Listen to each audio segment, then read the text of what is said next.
Life has a peculiar way of teaching us lessons, and sometimes those lessons come with a heavy price.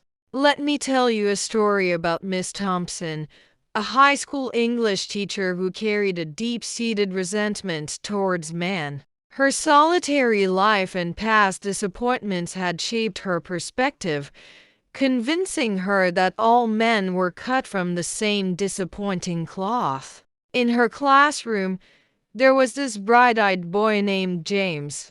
He had a natural talent for literature and an eagerness to learn that should have been nurtured. But Miss Thompson saw something different. In his innocent face, she saw the reflection of every man who had ever let her down. She deliberately overlooked his raised hand, dismissed his thoughtful answers, and slowly crushed his enthusiasm. Years passed, and life continued its relentless march forward.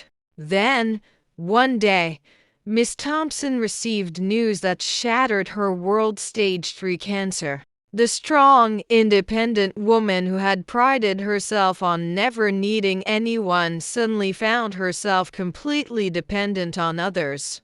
The irony was bitter and hard to swallow. Finding a full-time caregiver proved challenging.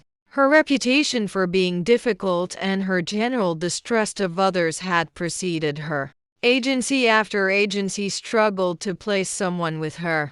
Just when hope seemed lost, a young man stepped forward, offering to provide round-the-clock care. From the moment he started, he was different. His gentleness, his patience, his unwavering dedication to her comfort, it was unlike anything she had ever experienced. He would read to her during sleepless nights, make her laugh even on her worst days, and somehow know exactly what she needed before she asked. For the first time in her life, at 58, Miss Thompson felt her heart flutter. The walls she had built over decades began to crumble. One evening, gathering all her courage, she confessed her feelings to him, her voice trembling with vulnerability she had never allowed herself to show before. The young man listened quietly, a gentle smile playing on his lips. Then he said, "Miss Thompson, I'm James,